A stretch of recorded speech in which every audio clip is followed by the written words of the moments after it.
Hi everyone, welcome back to this channel. तो आज हम लोग इकोनॉमी करने वाले हैं और ये लेक्चर नंबर 23 है। ठीक है, इकोनॉमी का। इसको देख के कंफ्यूज मत होना बिल्कुल भी।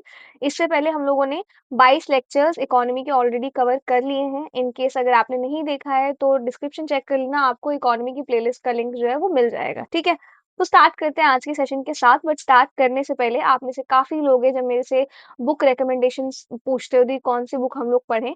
तो मैंने इस वीडियो के डिस्क्रिप्शन में ना बुक्स की रिकमेंडेशन मैंने लिख दिया है हर सब्जेक्ट के लिए। चाहे आप एंशिएंट हिस्ट्री पूछ रहे हो, मॉडर्न हिस्ट्री पूछ रहे हो, आर्ट एंड कल्चर पूछ रहे हो, या फिर साइंस एंड एनवायरनमेंट के लिए देख रहे हो, तो जो भी है, मतलब ज्योग्राफी हो गया, जो भी बुक्स मैंने इस्तेमाल किया था, अगर आप लोगों ने अपनी एक बुक लिस्ट ऑलरेडी बना ली है तब बिल्कुल मत देखना, बिल्कुल कोई जरूरत नहीं है। लेकिन जो लोग न्यू है, जिनको पता नहीं है कहाँ से स्टार्ट करें, वो लोग डेफिनेटली वो बुक लिस्ट जो है पूरी फॉलो कर सकते हैं। समझ में आ गया? लेकिन एक बार अगर आप लोगों ने बुक लिस्ट अपनी बना ली है तो फिर मत छेड़छाड़ करना, एक ही चीज पे स्टिक रहना। समझ में आ गया? जिनको बिल्कुल नहीं पता है वो लोग बिल्कुल उन बुक्स को इस्तेमाल कर सकते हो। मैंने खुद अपनी प्रेपरेशन में उन सभी बुक्स को पढ़ा था। समझ में आ गया? तो इस वजह से आप लोग वो बुक्स रिकमेंडेशन चेक कर लेना। साथ ही इस वीडियो में मैं व्यू प्रोडक्ट में टैग कर दूंगी उन सभी बुक्स को। ठीक है, और नोट्स बनाने के लिए मैं गुड नोट्स का इस्तेमाल करती हूँ ज्यादातर। ठीक है, और आईपैड 10th जनरेशन है जिसका इस्तेमाल करती हूँ मैं नोट्स बनाने के लिए, वीडियो रिकॉर्ड करने के लिए। तो अगर आप में से कोई भी इंटरेस्टेड है तो मैंने इस वीडियो के डिस्क्रिप्शन में, साथ ही मैंने टैग प्रोडक्ट में ये सारी चीजें जो है टैग कर दी है। क्लियर है ये चीज? इसके बाद अब आते हैं फाइनली अपने सेशन पे। नाउ देखो, ये जो लेक्चर है ना, लेक्चर नंबर 22 जो हम लोगों ने किया था, उसमें ना हम लोगों ने डेरिवेटिव्स के बारे में पढ़ा था और डिबेंचर्स भी मैंने रिकॉर्ड कर लिया था। ठीक है, लेकिन 7 से 8 मिनट की जो ऑडियो है ना वो रिकॉर्ड हुई नहीं थी, इस वजह से मुझे उसको सिर्फ और सिर्फ डेरिवेटिव्स तक ही, थैंकफुली डेरिवेटिव पूरा हो गया था तो वो मुझे वहीं तक डालना पड़ा। ठीक है, लेकिन आज इस वीडियो में हम लोग debentures, bond versus debentures, types of bond, types of fund for investors, investors in startup industry, ये सब कुछ है जो हम लोग कवर करने वाले हैं। ठीक है, तो स्टार्ट करते हैं आज के सेशन के साथ। डेरिवेटिव्स मैंने काफी अच्छे से आप लोगों को समझाया था, आई होप आप लोगों को पता होगा, क्योंकि हम लोग इसके ऊपर बेस्ड प्रैक्टिस क्वेश्चंस भी करने वाले हैं। ठीक है, तो नहीं है पता तो रिवाइज कर लेना फटाफट से। ठीक है, नाउ डिबेंचर्स की बात करते हैं। डिबेंचर्स पढ़ने से पहले मुझे एक चीज बताओ, यहाँ पे मैंने आप लोगों को एक कॉन्सेप्ट समझाया था, अगर आप लोगों को याद हो। उस कॉन्सेप्ट का नाम है बॉन्ड। क्या नाम है उस कॉन्सेप्ट का? Bond, right. बॉन्ड मैंने आपको बताया था होता क्या है। जब भी गवर्नमेंट को मार्केट में मनी सप्लाई बढ़ाना घटाना होता है, और सिर्फ गवर्नमेंट ही नहीं, कई सारी कंपनीज, कई सारे फर्म्स भी इसका इस्तेमाल करते हैं, तो ये बॉन्ड एक तरीके का इन्वेस्टमेंट है। ठीक है, जैसे मैंने 10,000 का बॉन्ड खरीदा है, तो उस 10,000 के बॉन्ड से मुझे क्या फ़ायदा मिलेगा? मुझे उससे हर महीने इंटरेस्ट मिलेगा, या फिर हर साल का इंटरेस्ट हो सकता है, 1 ईयर का इंटरेस्ट मुझे मिलेगा। ठीक है? जैसे 10,000 का मान लो ₹100 का बॉन्ड है, ठीक है? सिंपल सा कैलकुलेशन रखते हैं। ₹100 का बॉन्ड है, हर साल मुझे 10% इंटरेस्ट इसमें मिल रहा है, यानी कि मुझे ₹10 हर साल मिल रहा है। क्लियर है ये चीज़? फिर जब इसका टर्म पीरियड बॉन्ड का पूरा हो जाएगा, तो मुझे बॉन्ड का अमाउंट जो है वो मिल जाएगा। क्लियर है ये चीज़? और मैं चाहूँ तो मैं इस बॉन्ड को रीसेल भी कर सकती हूँ, आगे भी बेच सकती हूँ। ठीक है, तो बॉन्ड एक तरीके का क्या है, मेरा इन्वेस्टमेंट है। तो ये तो हो गया बॉन्ड। आप किससे लेते हो? गवर्नमेंट से, प्राइवेट कंपनी से, राइट। अब बॉन्ड के जैसा ही कुछ कुछ, ठीक है, बॉन्ड नहीं पर इसी के जैसा है एक आपका कॉन्सेप्ट, डिबेंचर्स। अब डिबेंचर्स क्या है? तो कई बार जो भी आपकी कंपनीज होती है ना, उनको लोन चाहिए होता है। ठीक है, लेकिन लोन वो लोग क्या करते हैं, कई बार बैंक से ना लेके वो लोन पब्लिक से लेते हैं। किससे लेते हैं वो लोन? पब्लिक से। ये चीज ध्यान रखना, किससे लेते हैं? पब्लिक से। तो उस चीज को कहते हैं हम लोग डिबेंचर्स। नाउ पब्लिक से लोन कैसे लेते हैं, ध्यान से समझना ये चीज। तो जो कंपनी है ना, मैं अज्यूम करती हूँ कि यूपीएससी अनप्लग्ड है कंपनी का नाम। क्लियर है ये चीज? अब यूपीएससी अनप्लग ने क्या किया है, एक डिबेंचर रिलीज किया है 10,000 रुपए का। ठीक है, नाउ ये डिबेंचर जो है, एक लड़की मान लेते हैं, इस लड़की का नाम है XYZ। ये XYZ नाम की लड़की ने 10,000 का जो डिबेंचर है ये खरीद लिया है, और इसको हर साल कितने का इंटरेस्ट मिल रहा है? 10%। तो 10,000 का 10% हम मान लेते हैं ₹100 आएगा, तो इसको हर साल ₹100 मिलेंगे। और इस डिबेंचर का टर्म पीरियड है 3 इयर्स का। ठीक है, तो 3 साल तक इस लड़की को 100 मिलेंगे। और जब इसके 3 साल पूरे हो जाएंगे तो ये डिबेंचर का पेपर लेके जाएगी यूपीएससी अनप्लग के पास, बोलेगी आपने ये डिबेंचर 3 साल के लिए इशू किया था, अब ये डिबेंचर वापस लो और मेरे 10,000 मुझे दे दो। तो इसको 10,000 रुपए जो है मिल जाएंगे। क्लियर है ये चीज? तो ये पूरा कॉन्सेप्ट है आपका डिबेंचर्स का। किसका कॉन्सेप्ट है ये? डिबेंचर्स का। तो डिबेंचर्स में क्या होता है? डिबेंचर्स एक तरीके का लोन होता है जो कंपनी लेती है लोगों से। समझ में आ गया? तो डिबेंचर क्या है? एक तरीके का कॉन्ट्रैक्ट मान लो आप, जो कि ये कहता है 10,000 का ये पेपर है, ये पेपर आप रख लो, इसके बदले 10,000 मुझे दे दो, मैं आपको हर महीने नहीं, हर साल के हिसाब से इंटरेस्ट मिलता है यहाँ पे। तो मैं आपको हर साल 10%, 12%, 13% जो भी अमाउंट होता है उसके हिसाब से आपको हर साल इंटरेस्ट मिलेगा। अब वो टाइम पीरियड रहता है 5 साल के लिए, 10 साल के लिए, 15 साल के लिए, whatever the time period is. और जब आपका टाइम पीरियड पूरा हो जाता है, आप वो डिबेंचर पेपर वापस उस कंपनी को देते हो, और वो कंपनी जितने का वो डिबेंचर आपने खरीदा था, 10,000 का, 15,000 का, वो अमाउंट आपको कंपनी वापस कर देती है। तो आपको प्रॉफिट ये होता है कि आपको हर साल इंटरेस्ट मिला है, ठीक है? प्लस जब डिवेंचर आप वापस करोगे तो आपका जो पैसा है वो भी आपको मिल जाएगा। और कंपनी का प्रॉफिट ये होगा कि कंपनी को उस टाइम अर्जेंटली 10,000 रुपए चाहिए होंगे, इस वजह से कंपनी ने वो डिवेंचर रिलीज किया होगा। समझ में आ गया? तो कंपनी बैंक के पास ना जाके कंपनी ने लोगों से ये लोन लिया है। समझ में आ गया? आई होप ये जो कॉन्सेप्ट है ये आपको काफी अच्छे से समझ में आया हो। तो यही था आपका पूरा डिवेंचर। क्लियर है ये चीज? तो डिवेंचर क्या है? डिवेंचर एक तरीके का लोन है जो कोई भी कंपनी लेती है, किससे? पब्लिक से, ठीक है? इन रिटर्न कंपनी क्या प्रॉमिस करती है कि कंपनी आपको एक फिक्स्ड इंटरेस्ट जो है पे करेगी एक सर्टेन पीरियड के हिसाब से। मेजॉरिटी ऑफ द टाइम ये पीरियड आपका 1 साल का होता है, पर किसी किसी केस में 6 मंथ, 3 मंथ्स, 1 मंथ ये डिसाइड हो जाता है, ठीक है? नाउ अब ये इसका एग्जांपल है कि इमेजिन करो एक कंपनी है जिसको पैसे चाहिए, तो वो बैंक के पास ना जाके लोगों से कहती है कि give me money and I will pay you interest every year, यानी कि आप मुझे पैसे दो और मैं उन पैसों के बदले आपको क्या दूंगा? इंटरेस्ट दूंगा। आप लोग ना डे टू डे लाइफ में आप लोगों ने सुना भी होगा, काफी ऐसे लोग भी होते हैं जो इंटरेस्ट पे पैसे देते हैं, राइट? आप उनसे उधार ले लो और उसके बदले आपको उनको इंटरेस्ट देना पड़ेगा। तो कुछ वही कॉन्सेप्ट है, वह यहाँ पे बस कंपनी है जो उधार ले रही है लोगों से, और बदले में कंपनी आपको इंटरेस्ट भी है जो पे करेगी। समझ में आ गया? तो बस वही है, जो पीपल ये पैसे देते हैं कंपनी को, उनको हम लोग कहते हैं डिबेंचर होल्डर। तो जैसे ये जो हम लोगों ने पहले डायग्राम देखा था, इस केस में ये जो लड़की है ये क्या कहलाएगी? Debenture holder. क्लियर है ये चीज? तो बस यही था। इसके बाद आ जाओ यहाँ पे की फीचर्स। की फीचर्स ये कि एक तरीके का लोन होता है। क्या होता है? लोन होता है कंपनी के लिए। कंपनी ने पैसे यहाँ पे उधार ले रखे हैं, ठीक है? डिबेंचर एक तरीके का उधार है कंपनी के लिए, और इन्वेस्टमेंट है डिवेंचर होल्डर के लिए। क्लियर है ये चीज? तो ये आपको फिक्स इंटरेस्ट देता है। इसका एक मेच्योरिटी पीरियड होता है कि 1 महीना, 2 महीना, 10 साल, 15 साल, 5 साल, 1 साल, ये टाइम पीरियड रहता है। क्लियर है ये चीज? ये एक ओनरशिप नहीं है। बेसिकली यहाँ पे जो ये लड़की है जिसने डिबेंचर को खरीदा है, वो कंपनी की ओनर नहीं बन गई है। समझ में आ गया? जस्ट बिकॉज उसने कंपनी को उधार दिया है, इसका मतलब ये बिल्कुल नहीं है कि वो कंपनी की ओनर है। ये चीज ध्यान रखना। तो ये जो डिबेंचर है ना, ये किसी भी तरीके की ओनरशिप को शो नहीं करता है। समझ में आ गया? मेजोरिटी ऑफ द टाइम में ये सिक्योर्ड ही माने जाते हैं, ठीक है? और लेस रिस्की होते हैं शेयर से। शेयर का प्राइस आपको पता ही है, कभी भी ऊपर नीचे हो सकता है, कोई नहीं जानता है। लेकिन डिबेंचर्स जो है ये शेयर्स के कंपैरिजन में काफी ज्यादा सेफ ऑप्शन माने जाते हैं, ठीक है? इसके बाद टाइप्स ऑफ डिबेंचर्स। सबसे पहले आपका सिक्योर्ड डिबेंचर्स। तो सिक्योर्ड डिबेंचर्स क्या होते हैं? यहाँ पे ना कंपनी अपना कोई एसेट, बिल्डिंग हो गया, लैंड हो गया, कोई मशीन हो गई, इसको गिरवी रख देती है पब्लिक से पैसे लेने के लिए। समझ में आ गया? और अगर कंपनी किसी भी रीजन की वजह से पब्लिक का पैसा नहीं चुका पाती है, तो वो एसेट बेचकर इन्वेस्टर्स को पैसा जो है वापस मिल जाता है। वो लोगों का जो पैसा है बेसिकली वो उनको वापस मिल जाता है, जो भी एसेट कंपनी ने गिरवी रखा था ना उस एसेट को बेच के। समझ में आ गया? तो ये है आपका सिक्योर्ड डिबेंचर। इसके बाद आपका अनसिक्योर्ड डिबेंचर। अनसिक्योर्ड का मतलब वही है कि कंपनी बिना किसी सिक्योरिटी के पैसे लेती है आपसे।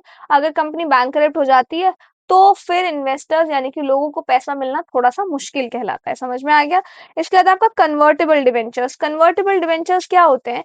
ये डिबेंचर्स ना बाद में आपके शेयर्स में कन्वर्ट हो जाता है। जैसे कि मैंने आपको यहाँ पे एग्जांपल जो दिया था, ये डिबेंचर्स है, ये बेसिकली क्या है? ये आपको मतलब एक तरीके का कॉन्ट्रैक्ट आप कह सकते हो। जैसे कि कंपनी ने आपसे 10,000 लिए हैं, इसके बदले आपको इंटरेस्ट भरेगी कंपनी, ठीक है? लेकिन कन्वर्टेबल डिवेंचर्स क्या होते हैं कि अगर एक सर्टेन पॉइंट तक कंपनी ने पैसे नहीं भरे, या फिर एक सर्टेन पॉइंट के बाद, 3 साल के बाद, 1 साल के बाद, ये जो डिबेंचर है ना ये आपका शेयर्स में कन्वर्ट हो जाएंगे। तो आपको ये जो 10,000 है ये नहीं मिलेगा, बल्कि इसके बदले आपको कंपनी में 10%, 15%, 5% की ओनरशिप मिलेगी। समझ में आ गया? तो वो आपका कहलाता है कन्वर्टेबल डिवेंचर। फिर आपका नॉन कन्वर्टेबल डिवेंचर्स, तो ये जस्ट इसका ऑपोजिट, ये डिवेंचर्स आपके शेयर्स में कन्वर्ट नहीं होते हैं, इसलिए यहाँ पे ना इंटरेस्ट रेट जो है थोड़ा सा ज्यादा होता है इसके कंपैरिजन में। क्लियर है ये चीज? तो ये है पूरा आपका इसके टाइप। आई होप ये समझ में आए हो। नाउ अब डिवेंचर्स में इन्वेस्ट कौन कर सकता है? लोग कर सकते हैं आराम से, बैंक्स कर सकते हैं, फाइनेंशियल इंस्टीट्यूशंस कर सकते हैं, और इन्वेस्टर भी कर सकता है डिवेंचर में इन्वेस्ट। क्लियर है ये चीज? तो डिवेंचर बेसिकली कंपनी के लिए एक लोन है जो उनको अपने इन्वेस्टर्स को पे करना है। इन्वेस्टर यहाँ पे कोई भी हो सकता है, मैं और आप भी हो सकते हैं, बैंक भी हो सकता है, कोई भी इंस्टीट्यूशन हो सकता है। ठीक है, इसके बाद आ जाओ, अब मैंने आपको जो डिबेंचर समझाया है ये बॉन्ड का एग्जाम्पल लेके समझाया है, राइट? लेकिन बॉन्ड में और डिबेंचर्स में अंतर है। क्या अंतर है देखो, सबसे पहले तो इशूड बाय, बॉन्ड्स आपकी मेजोरिटी ऑफ द टाइम में गवर्नमेंट या फिर जो लार्ज इंस्टीट्यूशंस हैं वो इशू करती हैं, लेकिन डिबेंचर्स सिर्फ और सिर्फ आपकी कंपनीज ही हैं जो इशू करती है, बैंक्स वगैरह नहीं इशू कर सकते, गवर्नमेंट नहीं इशू कर सकती, राइट? डिबेंचर्स। इसके बाद सिक्योरिटी, ये बेसिकली क्या होते हैं, ये सिक्योर्ड माने जाते हैं, किसी ना किसी एसेट को बैक करते हैं ये, ठीक है? लेकिन ये आपके सिक्योर भी हो सकते हैं, अनसिक्योर्ड भी हो सकते हैं, जैसे कि यहाँ पे हमने देखा अनसिक्योर्ड भी है ये, ठीक है? इसके बाद रिस्क लेवल, इसमें बहुत कम रिस्क होता है, बॉन्ड आपके जनरली काफी सेफ ऑप्शन जो है माने जाते हैं, यहाँ पे बॉन्ड से थोड़ा सा ज्यादा रिस्क होता है, ठीक है? इंटरेस्ट रेट, यहाँ पे इंटरेस्ट देखो, जो चीज जितनी ज्यादा सेफ है वहां पे इंटरेस्ट रेट उतना ज्यादा कम है, तो यहाँ पे थोड़े से कम इंटरेस्ट मिलता है कंपेयर किया जाए अगर इससे, तो ठीक है? पर्पस ये पब्लिक वेलफेयर के लिए, इंफ्रास्ट्रक्चर के लिए, जब गवर्नमेंट को जरूरत है उसके लिए ये इशू किया जाता है। ये आपका बिजनेस को बढ़ाने के लिए, अगर कंपनी को चाहिए पैसे तो इशू किया जाता है। फिर ओनर्स कौन है? इसमें बॉन्ड होल्डर्स होते हैं, इसमें आपके डिबेंचर होल्डर्स होते हैं। वोलेटिलिटी यानी कि ये मतलब रिस्की है कि नहीं है, थोड़ा सा लेस फ्लक्चुएटिंग है, स्टेबल है, ये आपको ज्यादा फ्लक्चुएटिंग है, ठीक है? फिर एग्जांपल, तो यहाँ पे गवर्नमेंट ऑफ इंडिया के बॉन्ड्स हो गए, आरबीआई बॉन्ड्स हो गए, यहाँ पे कंपनी के डिबेंचर जैसे कि टाटा, रिलायंस वगैरह जो है डिबेंचर्स अगर चाहे तो रिलीज कर सकते हैं। समझ में आ गया?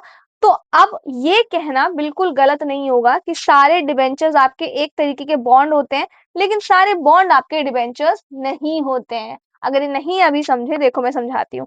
ये मेरा बॉन्ड है, क्लियर है? लेकिन ये जो बॉन्ड है ना, ये आपका डिबेंचर नहीं हो सकता है, ठीक है? लेकिन जो डिबेंचर है आपका, वो एक तरीके का क्या है? बॉन्ड है। क्या है? एक तरीके का बॉन्ड है। क्लियर है ये चीज?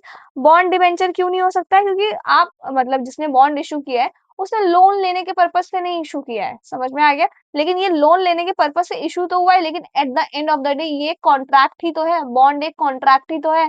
क्लियर है ये चीज? आई होप ये समझ में आया हो। तो सारे बॉन्ड आपके डिबेंचर्स नहीं है, लेकिन सारे डिबेंचर्स आपके बॉन्ड है, ठीक है? इसके बाद इधर आ जाओ टाइप्स ऑफ बॉन्ड।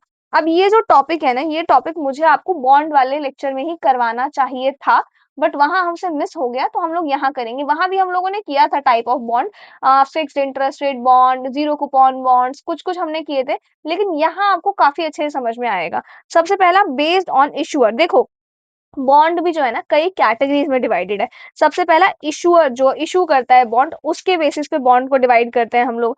फिर इंटरेस्ट जो पेमेंट मिलता है बॉन्ड पे हम लोगों को, उसके बेसिस पे बॉन्ड को डिवाइड करते हैं।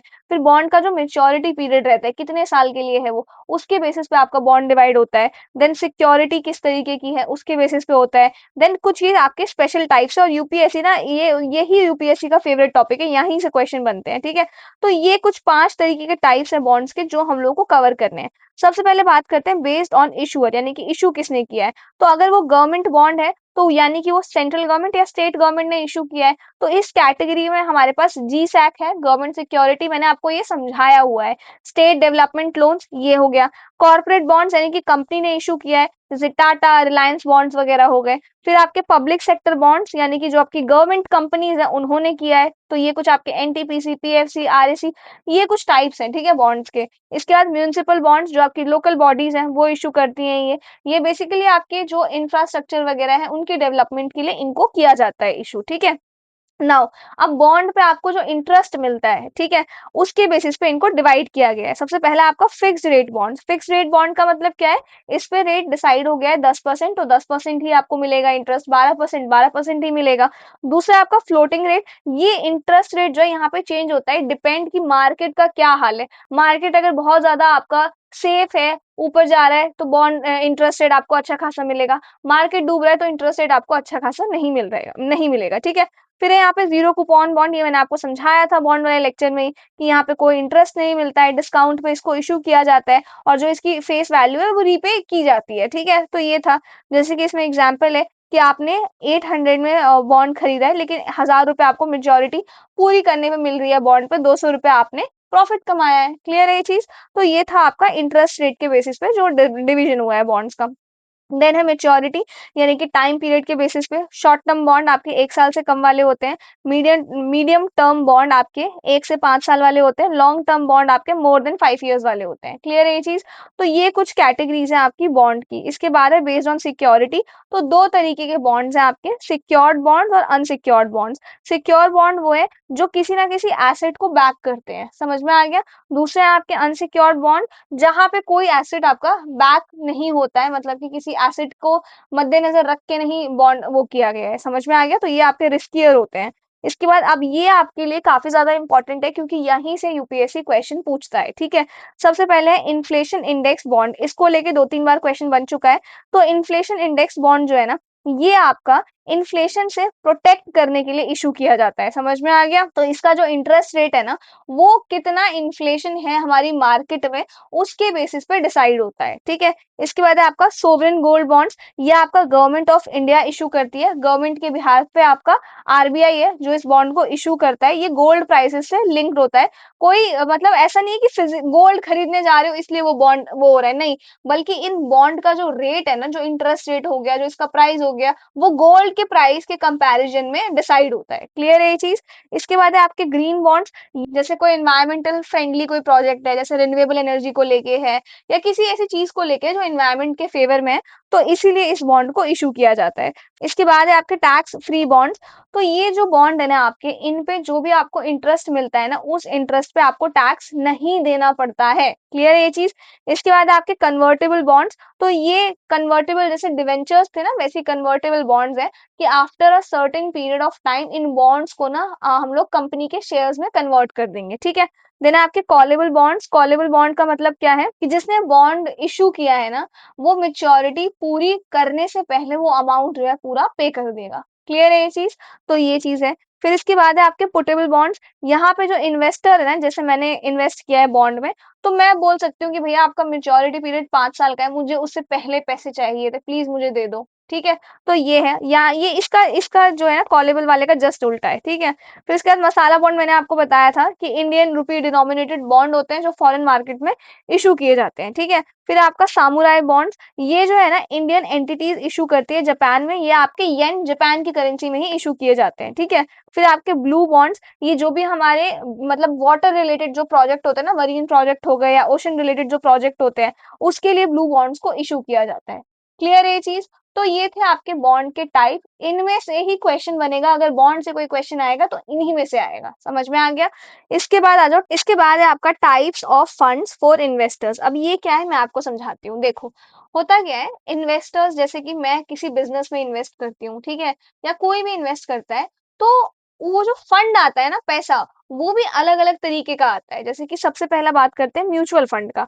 तो म्यूचुअल फंड जो है ना, ये आपका पैसा प्लस दूसरे इन्वेस्टर का पैसा मिला के जो पैसा होता है ना, वो प्रोफेशनल मार्केट में इन्वेस्ट होता है, समझ में आ गया? तो वो आपका कहलाता है म्यूचुअल फंड, समझ में आ गया? तो म्यूचुअल फंड बेसिकली होता क्या है ना, काफी सारे इन्वेस्टर्स है, जैसे आपने 100 रुपए दिए, मैंने 100 रुपए दिए, तीसरे ने 100 रुपए दिए, जो दूसरे इन्वेस्टर्स का पैसा है, वो मिला के लग गया प्रोफेशनल मार्केट में। अब वहां से जो भी आपको मतलब इंटरेस्ट मिलता है, वो फिर जैसे जैसे आपने पैसे लगाए थे वैसे वैसे आप में डिवाइड हो जाता है, ठीक है? तो वो आपका कहलाता है म्यूचुअल फंड। और ये जो पैसा म्यूचुअल फंड में लगता है ना, म्यूचुअल फंड से बेसिकली जो प्रोफेशनल मार्केट में लगता है ना, वो आपका इन्वेस्ट हो सकता है स्टॉक में, बॉन्ड में, या किसी और एसेट में, समझ में आ गया? और ये जो पूरा चीज है ना, एक प्रोफेशनल फंड मैनेजर है जो ये पूरा दिमाग लगा के पूरा वो करते हैं, पैसा लगाते हैं, ठीक है? अब इसके फीचर्स ये हैं कि ये जो म्यूचुअल फंड है रेगुलेट होता है सेबी के द्वारा इंडिया में, ठीक है? इसके बाद ये कॉमन इंसान भी कर सकता है, बहुत स्मॉल अमाउंट 500 रुपए से ये शुरू होता है म्यूचुअल फंड, कोई भी पैसा लगा सकता है, समझ में आ गया? इसमें जो रिस्क होता है ना, वो काफी ज्यादा कम होता है, डाइवर्सिफाइड पोर्टफोलियो है, काफी कम है रिस्क। रिटर्न जो है वो मार्केट के परफॉर्मेंस पे डिपेंड करता है। कॉमन पब्लिक के लिए बेस्ट चीज है ये, हर चीज यहाँ पे काफी ज्यादा क्लियर होती है, ट्रांसपेरेंट तरीके से मॉनिटर की जाती है, ठीक है? इसका इधर आ जाओ, टाइप्स, अब म्यूचुअल फंड के भी कुछ टाइप्स हैं। जैसे देखो, अभी मैं आपको बताती हूँ, अभी भी अगर आप नहीं समझो म्यूचुअल फंड क्या है, ये एक म्यूचुअल फंड है, ठीक है। अब मुझे नहीं पता कि जैसे शेयर्स होते हैं, जैसे मार्केट कुछ है, primary market, secondary market, capital market, money market, मुझे कुछ नहीं पता है, लेकिन मुझे इन्वेस्ट करना है। तो ये आ गया आपका म्यूचुअल फंड। अब मुझे पता भी नहीं है कितना अमाउंट में इन्वेस्ट कर सकती हूँ, तो सबसे छोटा अमाउंट मैं 500 मानती हूँ। मैंने 500 इसको दिए। अब ऑब्वियसली ये 500 तो नहीं मार्केट में इन्वेस्ट होगा, तो ये क्या करता है, मैंने 500 दिए, किसी और ने 500, किसी और ने 1000, किसी और ने 2000, तो ऐसे सबका मिला के इसने एक ही जगह पे इन्वेस्ट कर दिया। समझ में आ गया? अब इस एक जगह से जो रिटर्न आया मेरे पास, वो रिटर्न जिसने जितना इन्वेस्ट किया था उसमें डिवाइड हो गया। क्लियर ये चीज? तो ये है आपका म्यूचुअल फंड। अब इस ये इन्वेस्ट कहाँ करते हैं अल्टीमेटली? तो ये भी आपके बॉन्ड में, स्टॉक्स में, शेयर्स में इन्वेस्ट कर देते हैं। समझ में आ गया? जैसे कि यहाँ पे इक्विटी फंड्स में, डेट फंड्स में, हाइब्रिड फंड्स में, इन सब जगहों पर, जैसे आपके इंडेक्स फंड, ईएलएसएस, ये लिक्विड फंड्स, इन सब जगहों पर आपके म्यूचुअल फंड का पैसा जो है वो लगाया जाता है। समझ में आ गया? तो इवेंचुअली म्यूचुअल फंड्स का जो गोल होता है, वो गोल क्या होता है, सेफ लॉन्ग टर्म वेल्थ जो है वो जनरल पब्लिक के लिए क्रिएट हो सके, जिसको इन्वेस्टमेंट का आई भी नहीं पता है, वो इंसान भी इन्वेस्ट कर सके और अपने होता है ना, पैसों से आपने पैसे बनाए हैं, वो इन्वेस्टमेंट कर सके। ठीक है। दूसरा है आपका हेज फंड्स। हेज फंड्स क्या होते हैं? हेज फंड जैसे म्यूचुअल फंड में आप 500 रुपए से इन्वेस्ट कर रहे हो, कॉमन पीपल के लिए है, ये जस्ट उसका उल्टा है। ये अमीर लोगों के लिए है, और ये जो रिच इन्वेस्टर्स हैं वो इन्वेस्ट करते हैं 2 करोड़, 4 करोड़, इस तरीके से। समझ में आ गया? तो बस यही है आपका, थोड़े बड़े लेवल का है ये। इसमें बहुत ज्यादा रिस्क होता है, बहुत ही ज्यादा हाई रिटर्न भी आपको मिलता है। देखो, जहाँ रिस्क ज्यादा है वहां पे रिटर्न ज्यादा मिलेगा आपको। समझ में आ गया? जहाँ रिस्क कम है वहां पे रिटर्न आपको कम मिलेगा, ये ध्यान रखना। अब इसके फीचर्स क्या है, थोड़ा सा लेस रेगुलेटेड है, और इसी वजह से ये जो मार्केट है वो काफी ज्यादा रिस्की है, और इसी वजह से इस मार्केट को जनरल पब्लिक के लिए अवेलेबल नहीं किया गया है, मतलब इस फंड को, हेज फंड को। ठीक है। नाउ, ये आपके बहुत ही बड़े और एक्सपीरियंस जो इन्वेस्टर्स होते हैं सिर्फ वही पैसा लगाते हैं। बहुत ही मिनिमम, यहाँ पे जो बहुत ही मिनिमम अमाउंट है जिससे इन्वेस्टमेंट होता है, वो भी काफी ज्यादा हाई अमाउंट है, 2 करोड़ समथिंग। ठीक है। तो ये है आपका पूरा ये। फिर इसके बाद बहुत ज्यादा कॉम्प्लेक्स स्ट्रैटेजीज हैं जो यहाँ पे यूज होती है, leverage, borrowed money, short selling, derivatives, arbitrage, मतलब ये सारे ही फंडे हैं जो लगा के यहाँ पे आप लोग काम करते हो। ठीक है। बहुत दिमाग लगाना पड़ता है बेसिकली यहाँ पे। बहुत ज्यादा रिस्की है, बहुत ही ज्यादा, लेकिन अच्छा रिटर्न भी आपको मिलेगा। ट्रांसपेरेंसी उतनी नहीं है जितनी हमको म्यूचुअल फंड्स में देखने को मिलती है। ठीक है। तो गोल ये इसका ये होगा कि ज्यादा से ज्यादा मुझे प्रॉफिट कमाना है, भले ही मार्केट की वैल्यू बहुत ही ज्यादा गिर क्यों ना रहा हो। तो एग्रेसिव स्ट्रैटेजीज, बहुत मतलब मुझे पैसे ही पैसे कमाने हैं, वो अग्रेसिव तरीके से जो हो रहा है ना, वो आपका कहाँ पे हो रहा है, हेज फंड्स में हो रहा है। क्लियर है ये चीज? इसके बाद इधर आ जाओ यहाँ पे, इन्वेस्टर्स इन स्टार्टअप इंडस्ट्री। अब यहाँ पे आप लोगों ने क्या सीखा, यहाँ पे जो इन्वेस्टर्स है उसके पास पैसा कहाँ से आ रहा है, फंड कितने तरीके के हैं, कितने तरीके से फंड पैसे मैं कमा सकती हूँ, राइट।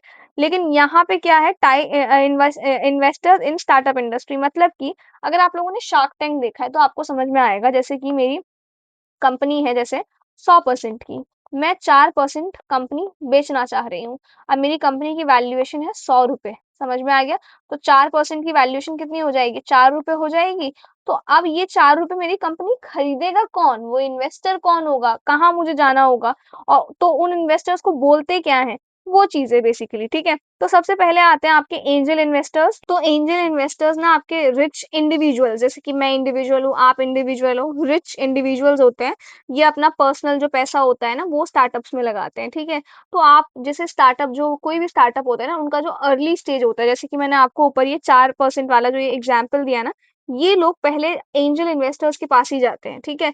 एंजल इन्वेस्टर मैं हो सकती हूँ, आप हो सकते हैं, जिसके पास पैसा है और वो बिजनेस में इन्वेस्ट करना चाहता है, इंडिविजुअल कोई भी इंसान। समझ में आ गया? तो जो पर्सनल पैसा है मेरा, वो मैं स्टार्टअप में लगाती हूँ। तो जो स्टार्टअप्स आपके अर्ली स्टेज में होते हैं ना, वो ज्यादातर आपके एंजल इन्वेस्टर्स की तरफ जाते हैं। और ये इन्वेस्टर्स ये सिर्फ आपको पैसे ही नहीं देते, बल्कि कुछ आपको मेंटोरशिप भी प्रोवाइड करते हैं, कांटेक्ट भी देते हैं कि आपका बिजनेस ना इससे बात करो, ग्रो हो जाएगा। ठीक है। और बदले में आपकी कंपनी का कुछ परसेंटेज जो है, हिस्सा ये लोग लेते हैं। समझ में आएगा? जैसे यहाँ पे एग्जाम्पल है रतन टाटा जी का। तो रतन टाटा जी जो थे ना, ये आपके एंजल इन्वेस्टर थे, ओला में, पेटीएम में, लेंसकार्ट में, इन सब के angel investor, one of the first investors जो रहे हैं इन कंपनीज में, वो रतन टाटा जी रहे हैं। तो इन्होंने अपना पर्सनल पैसा लगाया होगा, प्लस उनको गाइडेंस दी होगी। ठीक है। तो एंजल इन्वेस्टर कौन है आपके, रिच लोग हैं और जिनके पास गाइडेंस भी है, और ये लोग इसके बदले इक्विटी शेयर यानी कि आपकी कंपनी का कुछ परसेंटेज हिस्सा भी जो है वो लेते हैं, ठीक है। इसके बाद आते हैं सीड फंडिंग या सीड इन्वेस्टर्स भी कहते हैं इनको। तो देखो सीड फंडिंग का मतलब क्या होता है, सीड फंडिंग का मतलब होता है कंपनी का फर्स्ट ऑफिशियल फंडिंग राउंड। क्या बोला मैंने आपको, कंपनी का फर्स्ट ऑफिशियल फंडिंग राउंड। तो बेसिकली कंपनी जो आपका पहला राउंड रखती है ना पैसा रेस करने का, कोई भी स्टार्टअप, चाहे उनको कोई भी काम हो, जैसे उनको अपना फाइनल प्रोडक्ट बनाना होता है, रिसर्च करना होता है, हायरिंग करनी होती है, कितने सारे काम होते हैं, उन सब में उनको पैसे चाहिए होते हैं। तो जो फर्स्ट राउंड वो लोग रखते हैं जिसके थ्रू पैसा वो लोग रेस करते हैं ना, वो बेसिकली आपका कहलाता है सीड फंडिंग राउंड या सीड इन्वेस्टर्स राउंड, ठीक है। तो बेसिकली स्टार्टअप का पहला आपका ऐसा मान लो प्लांट नहीं लगाते हैं, पौधा हमने लगाया सीड लेवल से शुरू किया है, तो वो जो पहली आपकी ऑफिशियल मीटिंग है ना फंडिंग राउंड के लिए, वो आपका कहलाता है सीड फंडिंग या सीड इन्वेस्टर्स। समझ में आ गया। तो इसका गोल होता है कि स्टार्टअप को, मतलब स्टार्टअप के पास कोई आइडिया है, जैसे कि मेरे पास एक आइडिया है कि सपोज जैसे पेटीएम का मैं लेती हूँ, तो मैं किसी के इन्वेस्टर्स के पास जाऊंगी, मैं बोलूंगी मेरे पास ये आइडिया है कि मैं ना ये कर सकती हूँ कि पेटीएम पेटीएम नहीं, मतलब मैं एक ऐसा यूपीआई कुछ बना सकती हूँ जिसके थ्रू पैसा जो है आप लोग बैंक टू बैंक एक क्लिक में ट्रांसफर कर दोगे। तो जो इन्वेस्टर होगा वो सोचेगा यार इसके आइडिया में दम तो है, चलो मैं इसको हेल्प करता हूँ ये प्रोडक्ट बिल्ड करने में। समझ में आ गया। तो ये आपका सीड इन्वेस्टर्स वाला राउंड होता है, जहां पे पैसा उन्होंने लगाया, हेल्प की मेरी, और मेरा जो फाइनल प्रोडक्ट है वो बन गया। समझ में आ गया। तो बेसिकली स्टार्टअप का जो आइडिया होता है ना, वो यहाँ पे पुश होता है, प्रोडक्ट में बन जाता है। तो ये बेसिकली मतलब आपके पास एक आइडिया है, तो सीड इन्वेस्टर आपको 20 लाख, 25 लाख, 2 करोड़ जितना भी होगा वो पैसा देकर बोलते हैं आप प्रोडक्ट बनाओ, टेस्ट करो, मार्केट देखो, बाकी जो होगा इसमें रिटर्न वो हम डिवाइड कर लेंगे। क्लियर है ये चीज। आई होप ये आपको समझ में आया हो। इसके बाद है आपके वेंचर कैपिटल फर्म्स। ये आपकी बहुत ही ज्यादा प्रोफेशनल इन्वेस्टमेंट कंपनीज होती है, ठीक है। वो कंपनीज जिनका काम ही है सिर्फ और सिर्फ इन्वेस्टमेंट करने का, ठीक है। तो ये बहुत लोगों का पैसा कलेक्ट करके फंड बनाती हैं, फिर उस फंड को इन्वेस्ट करती हैं। तो बेसिकली ये काफी ज्यादा जो हाई ग्रोथ के जो स्टार्टअप्स होते हैं ना उनमें इन्वेस्ट करती हैं, ये समझ में आ गया। तो ये आपका कहलाता है वीसी। तो बेसिकली फंडिंग जो होती है ना, यहाँ पे ये फंडिंग यूजुअली होती है सीरीज में, जैसे कि सीरीज ए जो है वो प्रोडक्ट टेस्ट हो रहा है, ग्रोथ क्या है, उस चीज को पूरा एनालाइज करती है।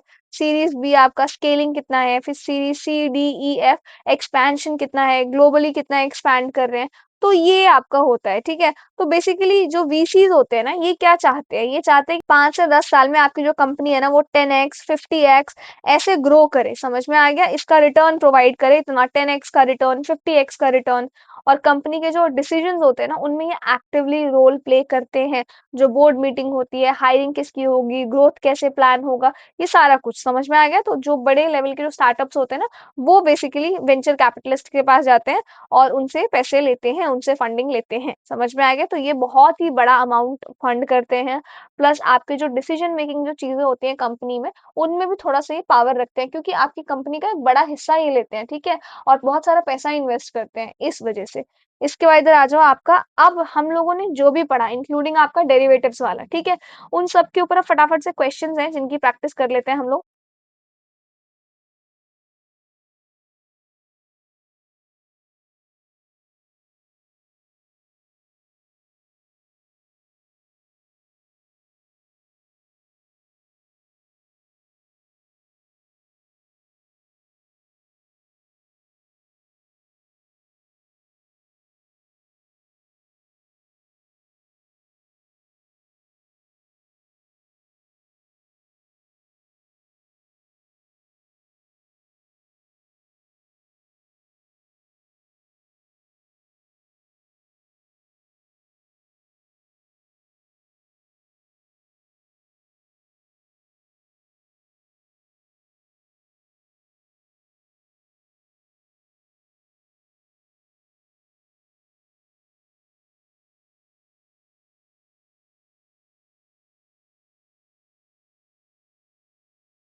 फिर है आपका question number 4, consider the following statement, debentures are usually unsecured corporate debt instrument. अब जो आपके डिबेंचर्स है वो ऐसा माना जाता है कि अनसिक्योर्ड डेट इंस्ट्रूमेंट है, तो ये गलत स्टेटमेंट है। डिबेंचर के टाइप होते हैं, अनसिक्योर्ड भी एक टाइप है, लेकिन यूजुअली डिबेंचर्स आपके सिक्योर माने जाते हैं। क्लियर ये चीज?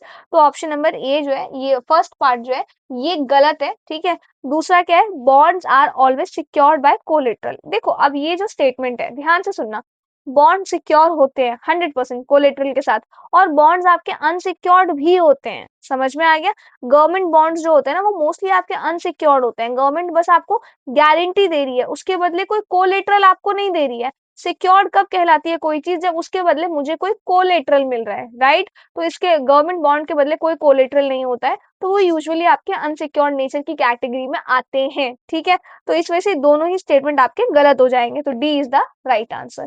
देन इधर आ जाओ next fifth, which of the following is not a feature of debenture, ठीक है।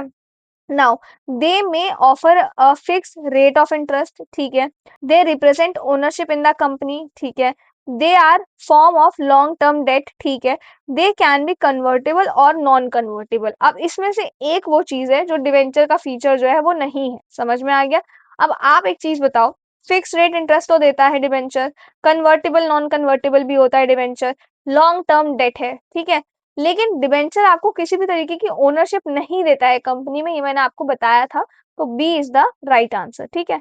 नेक्स्ट आ जाओ, a bond whose interest payments are linked to inflation is known as, अब वो बॉन्ड जिसका इंटरेस्ट रेट जो है मार्केट के इन्फ्लेशन पे डिसाइड होगा, वो बॉन्ड कौन सा कहलाएगा? तो इन्फ्लेशन इंडेक्स बॉन्ड, नाम से ही पता चल रहा है, C is the right answer. Next आ जाओ, मसाला बॉन्ड क्या है? इंडियन रूपी डिनोमिनेटेड बॉन्ड है, ये चीज ध्यान रखना। बॉन्ड्स इशूड बाय आरबीआई नहीं, आरबीआई नहीं, फॉरेन मार्केट्स में इशू होता है, ठीक है, फॉरेन इंडिविजुअल्स के द्वारा। तो rupee denominated bond issued in the international market, ये एकदम सही है, फॉरेन मार्केट्स में हो रहा है, B is the right answer. C और डी भी पढ़ते हैं। Bonds issued by foreign companies in India, Indian market नहीं। Agriculture linked bond issued by NABARD नहीं, तो B is the right answer. Then आ जाओ, zero coupon bonds are characterised by no maturity period, no interest payment during the tenure, interest paid annually, issued only by a private company. तो B is the right answer, no interest payment during the tenure। तो zero coupon bonds में interest बिल्कुल भी नहीं मिलता है, यानी कि जो भी आपका टेन्योर होता है ना उसके दौरान आपको कोई पेमेंट नहीं मिल रहा है, और इन्हें डिस्काउंट प्राइस पर इशू किया जाता है। समझ में आ गया? मेच्योरिटी पर आपको फेस वैल्यू मिलता है, वही होल्डर का जो है वो प्रॉफिट होता है, ठीक है। तो B is the right answer. Then है, which of the following is are true about mutual fund, mutual fund में, म्यूचुअल फंड के बारे में क्या सही है? They pool money from many investors, pool का मतलब क्या होता है? इकट्ठा करना, ठीक है, तो ये एकदम सही है। They are tightly regulated by SEBI, ये भी एकदम ठीक है, सेबी रेगुलेट करता है। इसके बाद they use high risk strategies to maximise returns, नहीं, ये हेज फंड्स में होता है, ठीक है। तो ऐसा कुछ हाई रिस्क स्ट्रैटेजीज ये लोग नहीं अपनाते, तो थर्ड आपका गलत हो जाएगा। ये गलत है, ये गलत है, ये गलत है, ये सही है। थोड़ा दिमाग लगाओ, पब्लिक के लिए है अवेलेबल, तो पब्लिक को कोशिश करते हैं कि थोड़ा सेफ ऑप्शन दिया जाए, भले ही आपका इंटरेस्ट थोड़ा कम मिल जाए लेकिन ऑप्शन सेफ हो, ठीक है। तो ये इसीलिए थर्ड गलत हो जाएगा, सेकंड फर्स्ट ठीक है। Now next, hedge funds differ from mutual funds because hedge fund mutual fund से अलग है क्योंकि हेज फंड जो है वो लेस रेगुलेटेड है, are open only to wealthy accredited investors, use aggressive investment strategies. तो ये तीनों ही ऑप्शन जो है वो सही है, D is the right answer. Next आ जाओ, क्योंकि देखो हेज फंड थोड़ा सा लेस रेगुलेटेड है, थोड़ा सा लेस ट्रांसपेरेंट है, थोड़ा हाई रिस्की है, ठीक है। फिर इसके बाद आ जाओ, seed funding in startup means, अब इसका आंसर मुझे आप लोग करो, एक क्वेश्चन तो कम से कम, ठीक है, क्वेश्चन नंबर 11। और मैंने आपको जैसे कि बताया है कि मैं अगर वीडियो के दौरान भी कुछ अगर पूछती हूँ और अगर आपको उसका आंसर देना है तो प्लीज टाइम स्टैम्प जो है कमेंट सेक्शन में मेंशन कर देना कि सपोज 11:14 पे आंसर, तो मैं समझ जाऊंगी मैंने क्या पूछा था उसका आंसर, ठीक है। नाउ, तो सीड फंडिंग स्टार्टअप में इसका मतलब क्या है? Funding provided at the IPO stage, ठीक है, आईपीओ स्टेज पे फंडिंग प्रोवाइड करना। Funding provided after the startup becomes profitable. Funding provided at the initial idea prototype stage, ये एकदम right answer, C is the right answer. Seed का मतलब ये है कि मैं पौधा लगा रही हूँ, एक मैंने आइडिया दिया है, उसे पूरा प्रोटोटाइप पूरा सब कुछ आप जनरेट करो, समझ में आ रहा है? तो ये जो है एकदम सही है। और funding given only by banks, ये गलत है, C is the right answer. Next, अरे इसका आंसर ही मैंने दे दिया, नहीं अब मैं आगे आपसे पूछूंगी, who among the following is not typically considered a startup investor? मुझे बताओ इसमें से कौन नहीं कंसीडर होता है?